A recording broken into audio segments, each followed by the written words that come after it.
Welcome to the first episode of Meetings and Miles. I'm Pamela Wilton, and I'm joined by my co host, Mark Peters. I'm so excited to be with you here today, Pamela. And I know we're both super excited to launch this show. And in this first episode, you're going to get to know a little bit about us and why we are passionate about business and travel. Amazing. I know. I'm excited about this too. And I like how we're approaching this. We're looking about 30 minutes an episode. We're going to cover business travel tips, stories, insights, all the behind the scenes. And yeah, I think it should be very interesting. Right? We've got some exciting guests coming up, some real hardcore road warriors and seasoned business travelers. Looking forward to hearing some of their stories on future episodes. So, as we get into it, so Pamela, why don't you tell us a little bit about yourself? How long have you been traveling for business, and tell me a little bit about your professional background? Yeah, absolutely. Well, I've been traveling for work for almost 20 years, which feels impossible as that would mean I started traveling when I was 10. Wow, wow. Anyway, I love meeting the people in person. It's always helped on the business side. It's so interesting to get a real feel for the people, the personality, and culture. So I've really appreciated my time with business travels. The industries I've worked in have been primarily aviation for many years. And more recently, I've been in the tourism business, really focused on promoting Canada for business events. And I also love to include, I had a small chapter with the Royal Winnipeg Ballet. So that was also a lovely, lovely time that also included business travel. And how about you? Thanks for that, Pamela. So I've been traveling for, say, over 25 years now. My career has been broadly in both the aviation and international higher education industries, both of which have taken me around the globe more times than I can count. I'm really excited to do this podcast because there are so many little tips and tricks that I learned the hard way or the wrong way that hopefully we can share with our audience so you don't make some of the same mistakes that at least that I made over the years. So super excited to do this. It's been just a phenomenal experience for me. It's been really great for my career. I mean, I've been to some amazing places, some places that I definitely would never ever have gone as a tourist that are super cool, and met some incredible people along the way. Through this podcast, I'm hoping to teach you a little more about what business and travel is all about. What's your motivation, Pamela? Why do you want to do this podcast? No, absolutely the same. And I can really appreciate your experience as well. Some incredible experiences on the road, some very interesting places. I think it's also to see the travel side, but also the business side and working with different cultures and how that comes up. What do you do in these board meetings and these trade shows? There's been so many lessons learned along the way. That said, brilliant experiences, but also some major mishaps as well, like challenges, travel disruptions, lost luggage, canceled flights, delays, all the worst of the worst, also amplified since that disruption we had a few years ago. But yeah, and it's also again all those bonuses, but also you miss out on some cool life stuff like friends and families and what they're up to. But at the end of the day, I think it's really really paid off as far as like my career and life experience have been. And but I'm also interested with you. You shared some of the positives. Is there any of the dark sides or? Oh, there's plenty of dark sides. I think business travel certainly isn't necessarily all sexy and exciting. There's been stuck in airports, dealing with delays, and I'm curious down the road when we talk about it how you handle delays versus how I handle delays. But being away Like a lady. I like a handle lady, them like a lady. Yeah. me too. No. But also it's being away from friends and family, being in I've been locked down in countries at times. I've been just stuck in airports, been trying to, navigate some difficult and challenging cities. But to me, that's all part of the experience, right? And it makes, the good parts even better and makes things, really, really exciting. I know at times in my career when I'm traveling a lot, I'm like so sick of it. I'm like, I just want to be home for a while, and then flip that over when I'm at home for a really long time. I start to get, antsy and stir crazy, like I need to be out on the road again. So trying to I find that feel that. balance, I think there's just so many tips, tricks, and hacks that we can hopefully share to make life easier for frequent travelers. What do you Yes, think, this is Pamela? abs yeah, absolutely. This is one of my most favorite topics. I'm really pumped to talk about it and yeah, share this with you and meet all the interesting people along the way. That's cool. Well, let's get into it a little bit. So, think back, Pamela, to your very first overseas business trip. Do you remember that? I sure do. Cause yeah, like, cause leading up to that, there was definitely some trips within Canada and the US. But my very first overseas trip, it wasn't even for sales, which 99% of my travels have always been for that, but it was actually for training. And really, why are there not more budgets dedicated to training? But, anyways, you need that immediate ROI. I get that. And I'm still a nerd and I still get my training in while at conferences and events. So, anyways, first overseas trip was to Netherlands for aircraft engine training from a sales perspective. So, to set the stage, the trainer had flown over from Netherlands to Canada during a sales meeting week, which, as you know very well, sales meetings are jam packed with sessions, eating, evening shenanigans, Too much and eating. some too much eating. And someone thought we'd also be able to slip in the transfer of 20 years of experience from the trainer to myself and my two other colleagues. And the other problem, besides not getting the training in time, was our trainer was leaving the company. So the runway for show and tell was being cut very short. So one of my fellow trainees is a little bit of a bull in the china shop personality. You're probably also familiar. Mm-hmm. Declared that there was no way forward besides the three of us returning to Netherlands with our trainer to soak in and before he left the company forever. So this resulted in me having 3 days notice to prepare for an overseas trip. That sounds like a lot of institutional knowledge in one person's head. It truly is. And I mean, I don't know if we've absolutely cracked the code yet with AI to be able to extract all of that knowledge from those senior, mature people in the workforce that have just so much knowledge from years and years of experience that you just really can't even document. I mean, sorry, I cut you off there. Please keep going. So myself and one of the other trainees, we went over the following day. And when we were booking flights, here's a little fun fact when you're booking through corporate was that we figured out it was cheaper for us to return on a Sunday versus the Friday once you calculate in hotels and flights. So that meant extra time in Amsterdam.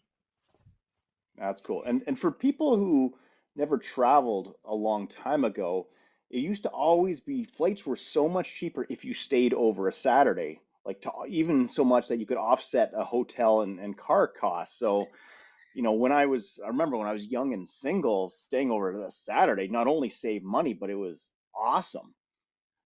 Yeah, yeah, absolutely. And I mean, it depending on the corporate policies, if they were flexible enough, you're like, "Hey, I'm saving you money." And yeah, depending on your life and home situation, if you're flexible for it, it was absolutely a really great opportunity. But again, doesn't always get to be that lucky. But I think being my first overseas trip, I had a little bit of luck on my side. So barely any notice. I've tacked on an extra day in Amsterdam. But anyways, in the end, so it's planes and trains and rented car to get down to the south of Netherlands. We're at a training facility. drinking lots of espresso to stay sharp. Really got to know the whole crew there, which was really helpful, especially when our trainer was going to be leaving, that there'd still be a few contacts that we could still, catch up with if we had any questions. Had some nice dinners out. I rode on the back of a Dutch guy's bicycle, all those kind of things. How's that happen? It's really hard to say. He was a fellow colleague. Everyone's on bicycles, as you know Hmm. and have experienced. And there was a short commute between a restaurant and a hotel, and he offered for me to hop on the back. So I'm like, when in Netherlands, I guess. take the opportunity. Hey, maybe that's a new business, bike Uber. Yeah. I gotta tell you, it wasn't the most comfortable, but anyways, it got the job done. And then anyways, at the end of the trip, and after my brain imploding slightly with all of that knowledge, we did have a nice time in Amsterdam. We got, of course, the local Netherlands Dutch perspective of recommendations, tour canals, red light district, all the squares. And, I'm not a cigar smoker, but I joined my colleague to have a smoke in a super quiet, off the beaten path library sanctuary, Cool. which was like super lovely because it was just mayhem outside and we were just in this lovely quiet space. And yeah, and we also went to a Jamie Oliver restaurant for dinner, which was amazing. And I know as I'm telling this story, I'm really soaking in like the non-business components, but do trust me, it was very much 24 or 5 days a week of soaking in all of this knowledge as much as possible. And yeah, came home crazy tired, but a little bit smarter. That's amazing. So how long were you gone for? Do you remember? I believe it was a full week. I think I left Sunday to Sunday. So Sunday arrival, I think actually we flew over, arrived, hit the ground running Monday, went right to the shop. I think one colleague literally fell asleep in his chair while we're staring up at some PowerPoints. And then we did a good shop tour after that to keep us awake and alert. That's awesome. That's sounds like an amazing first overseas experience. Had you been overseas before for personal travel? I had been, yes, and actually I had been to Netherlands, well, especially Amsterdam as a hub as part of an additional or a previous tour that I'd taken. So I had a little bit of a lay of the road. I knew about having specific converters and different, your passport requirements and all those kind of travel documentations. I did, though, make a complete faux pas, which might win the episode today of lessons learned. I did not check in with my two male colleagues ahead of time if we were checking a bag or carrying on. No. I know. And it was a full week. And when used to going over to Europe for personal travel, it's like, well, I need a big check in bag. But can you guess what my colleagues are doing? Oh, rookie mistake. Wow. I I think they were gonna leave me at the Oh, airport, watching me wait for my check-in bag after such a long flight over. Not to mention the pain it is to haul onto the trains and through airports and all of that.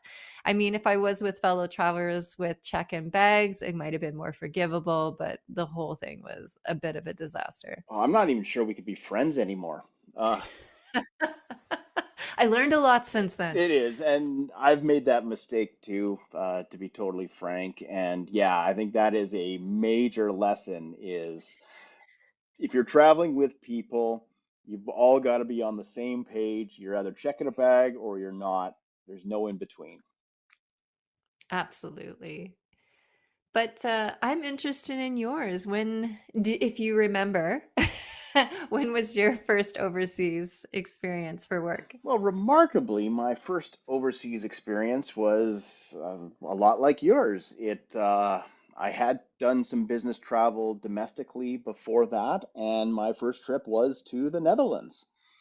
And this is Amazing. going back 1998. I was probably just, Woo. yeah, I'm that old. How how old are you? I'm 50.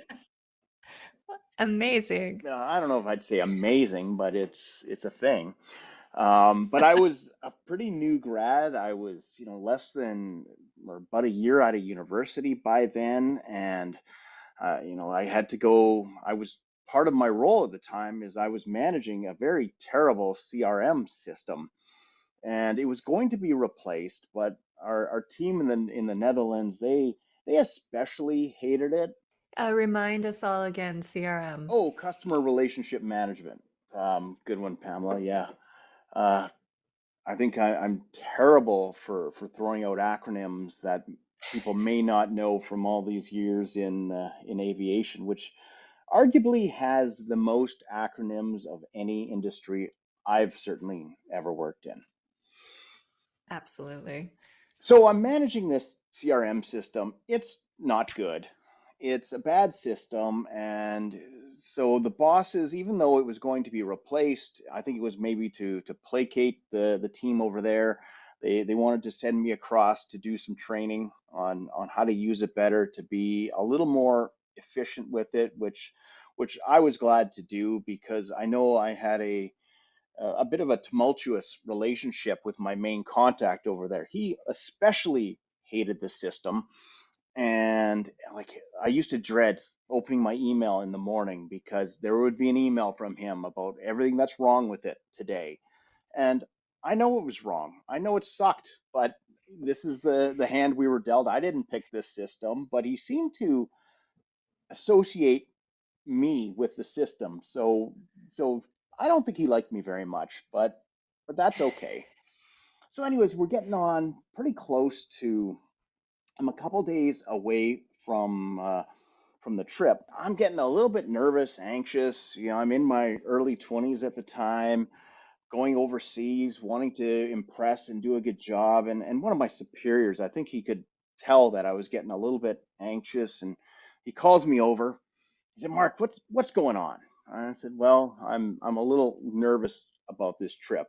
And uh, he just looks at me, and he was from Ireland, had a strong Belfast accent. So I won't offend our listeners by trying to do an Irish accent, but imagine this, if you will, in your best Belfast Irish accent. He's like, "Well," he says, "have you got your plane ticket?" I'm like, "Yeah, got my plane ticket." He's like, "Have you got your business materials?" I'm like, "Yeah, got those too." He says, "Have you got your Visa card?" I'm like, "Yeah, I've got that too." He says, "Well, so you can get there, you can get your work done, and whatever you forget, you can buy. Now shut the and leave me alone."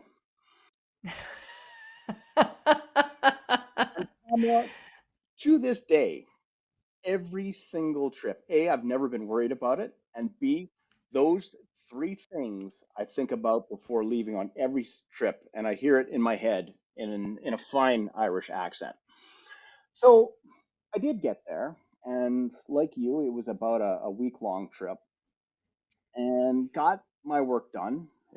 For a few days, worked on resolved some issues and did the training with the teams. And another really important lesson was, the guy who I had the challenging relationship with, just meeting him in person and talking through the issues. It was like, you know, any tension between us just melted away. And our relationship got so much better being spending a few days with someone and talking it through. So that was pretty awesome. That we are suddenly becoming a much more collaborative with each other, as opposed to, him telling me what's wrong and me trying to fix it, etc. But similar, Night and night day. and day, absolutely. And similar to you is I had a little bit of time at the end, so I did go back up to Amsterdam, but unlike you, I had zero plan for what I was going to do. I kind of showed up there in Amsterdam, had a place to stay, and I'm like, well, and this is before smartphones, before any of that. In fact, I didn't even have a cell phone at all at the time. I'm like, well, I know where my hotel is. I don't have a map. I'll just play it safe. I'll walk kind of up one street, down the other, and things, explore a little bit, and things will be fine. Well, me, rookie mistake, not knowing that. Well, Amsterdam's not on the grid system, right? That's right. So within like 20 minutes, I'm completely lost, right? Just walking around. I walked around for like partly because I was lost and partly because I was enjoying it for like 9 hours that day. It was Amazing. not, I'm not even kidding. It was like literally 9 hours. As being a man, I did not ask anyone for directions or help, Naturally. naturally. Thank you very much. But I did get to, see some of the sights. I walked around the central area. Passed the red light district. I went to both the Van Gogh Museum and the Heineken Museum, which are remarkably close to each other. So had a great time. In retrospect, I think the trip overall went well. I think I could have been better prepared for the meetings and the work I had to do. So that was another bit of a takeaway. But yeah, it was a heck of an experience, and been traveling a fair bit ever since then. So yeah, you traveled very early in your career. And I mean, I just love your boss's advice. Is it passport, plane ticket, Credit card. credit That's card? It's all you need. all you need. And I've never again worried about a trip. And let me tell you, Pamela, I have used that credit card many times for all the things that I have forgot to bring with me, lost along the way. I bought so many chargers at airports, socks, underwear, shoes. It's amazing what I can possibly forget to pack, but I don't worry about it. There's a little place in this universe that just collects chargers because I have left behind so many chargers in hotel rooms throughout all my travels.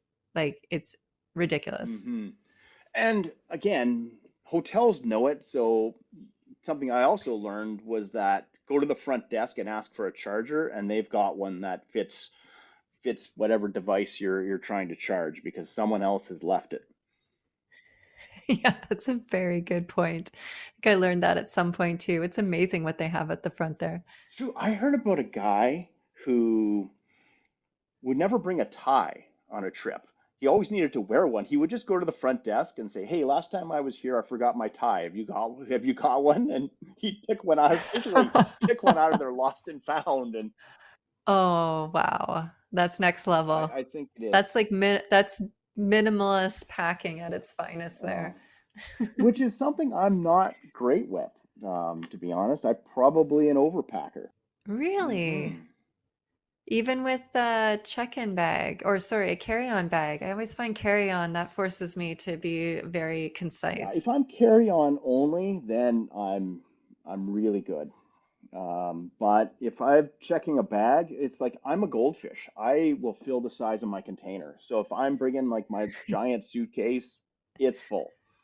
Um, Oh yeah. with what I don't know, but it's it's got a lot going on. No, absolutely. Once you have a check-in bag, I mean, it's all over anyways. You might as well pack the kitchen sink too.